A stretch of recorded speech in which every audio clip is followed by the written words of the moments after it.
Hello every one, ഇന്നൊരു eggless കേക്കിൻ്റെ റെസിപ്പിയാണ് നോക്കാൻ പോകുന്നത്.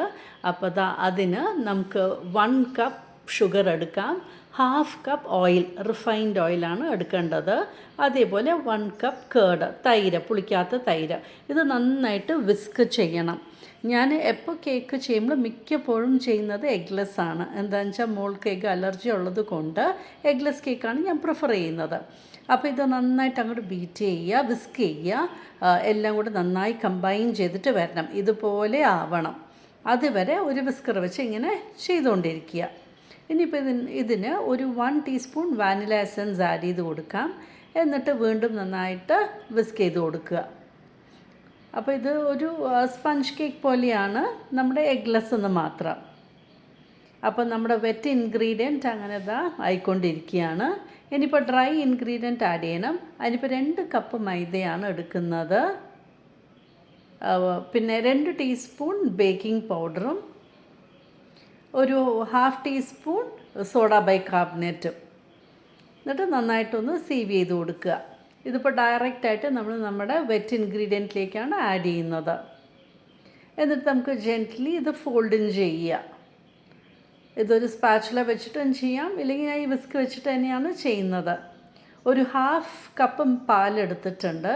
അത് കുറേശ്ശെ ഇങ്ങനെ ആഡ് ചെയ്ത് കൊടുക്കണം, നമ്മുടെ ബാറ്റർ ഒന്ന് ലൂസായിട്ട് കിട്ടാനായിട്ട്. അപ്പോൾ അതിന് വേണ്ടിയിട്ടാണ് പാൽ ആഡ് ചെയ്ത് കൊടുക്കുന്നത്. അപ്പോൾ 1/2 കപ്പാണ് എടുത്തിരിക്കുന്നത്. അപ്പോൾ കുറേശ്ശെ നമുക്ക് ഒഴിച്ചു കൊടുക്കുക. ഇപ്പോൾ ബാക്കി പാലും കൊടുത്താൽ ഒഴിച്ചു കൊടുത്തിട്ടുണ്ട്. ഇതിപ്പോൾ ഹസ്ബൻഡ് ബർത്ത്ഡേക്ക് വേണ്ടിയിട്ടാണ് ഈ എഗ്ലെസ് കേക്ക് ഉണ്ടാക്കുന്നത്. അപ്പോൾ നന്നായിട്ട് അങ്ങോട്ട് വിസ്ക് ചെയ്തിട്ടുണ്ട്. നല്ല സ്മൂത്ത് കൺസിസ്റ്റൻസി ആവണം.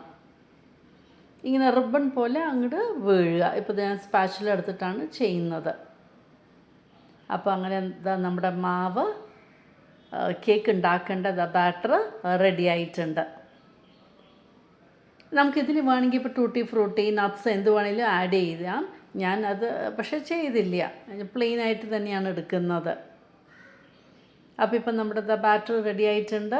അവിടെ അവൻ ഞാൻ പ്രീ ഹീറ്റ് ചെയ്യാനായിട്ട് വെച്ചിട്ടുണ്ട്. പ്രീ ഹീറ്റ് ചെയ്യാൻ അത് ഒരു 10 മിനിറ്റ്സിന് വെച്ചിട്ടുണ്ട്. ഇപ്പോൾ ഒരു പാൻ എടുത്ത് അതിനെ ഗ്രീസ് ചെയ്ത് വെക്കാം. അതിലേക്ക് ഒരു ബട്ടർ പേപ്പർ വെച്ച ശേഷം ബട്ടർ പേപ്പറും ഒന്ന് ഗ്രീസ് ചെയ്ത് വയ്ക്കാം. എന്നിട്ട് ഇതിലേക്ക് നമുക്ക് റെഡിയാക്കി വെച്ചിരിക്കുന്ന ബാറ്റർ ഒഴിച്ചു കൊടുക്കാം. പാൻ റെഡി ആയിട്ടുണ്ട്. ഇനിയിപ്പോൾ നമ്മുടെ കേക്ക് ബാറ്റർ ഒഴിച്ചു കൊടുക്കുകയാണ്. ഒഴിച്ച ശേഷം നമുക്ക് നന്നായിട്ടൊന്ന് ടാപ്പ് ചെയ്യണം. വല്ല എയർ ബബിൾസ് ഉണ്ടെങ്കിൽ പോകാൻ വേണ്ടിയിട്ട്. അപ്പോൾ നന്നായിട്ടൊന്ന് ടാപ്പ് ചെയ്ത് കൊടുക്കുക. ഇനി നമുക്ക് പ്രീ ഹീറ്റ് ചെയ്ത അവനിലേക്ക് ബേക്ക് ചെയ്യാനായിട്ട് വയ്ക്കാം. 175 ഡിഗ്രിയിലാണ് വെക്കുന്നത്. ഒരു 55 മിനിറ്റ്സിനാണ് ഞാൻ വെച്ചിരിക്കുന്നത്. അപ്പോൾ ഒരു 45 മിനിറ്റ്സ് കഴിയുമ്പോൾ തന്നെ നമുക്ക് നോക്കുമ്പോൾ അറിയാം ഇങ്ങനെ ബേക്കായി വന്നിട്ടുണ്ട് എന്നുള്ളത്. ഇപ്പോൾ നമ്മുടെ കേക്ക് റെഡി ആയിട്ടുണ്ട്. നമുക്ക് വെളിയിലേക്ക് എടുക്കാം. ഇപ്പോൾ ഇത് ഒന്ന് ഇങ്ങനെ കുത്തി നമുക്ക് നോക്കുമ്പോൾ ക്ലീൻ ആയിട്ടാണ് വരിക. അതിൻ്റെ വിച്ച് മീൻസ് അത് കംപ്ലീറ്റ്ലി ബേക്ക്ഡ് ആയിട്ടുണ്ടെന്ന്. ഇനിയിപ്പോൾ ഇത് കൂളായ ശേഷം നമുക്കിതിൽ നിന്ന് വെളിയിലേക്ക് എടുക്കാം.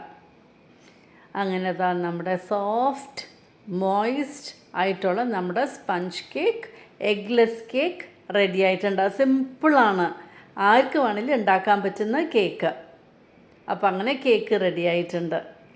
അപ്പോൾ ഇനിയിപ്പോൾ ബർത്ത്ഡേ സെലിബ്രേഷന് വേണ്ടിയിട്ടാണ്. ഒന്നുമില്ല, വേറെ ഒന്നും ചെയ്തില്ല, ജസ്റ്റ് ഒരു ക്യാൻഡിൽ വെച്ച് അങ്ങോട്ട് കട്ട് ചെയ്യുകയാണ്. അപ്പോൾ ഞാൻ ഉണ്ടാക്കിയത് നിങ്ങളുടെ കൂടെ ഷെയർ ചെയ്തതാണ്. ഇഷ്ടമായി കാണുമെന്ന് വിചാരിക്കുന്നു. എൻ്റെ യൂട്യൂബ് ചാനൽ സബ്സ്ക്രൈബ് ചെയ്യാനും ബെൽ ബട്ടൺ പ്രസ് ചെയ്യാനും ലൈക്ക് ചെയ്യാനും ഷെയർ ചെയ്യാനും മറക്കരുത്.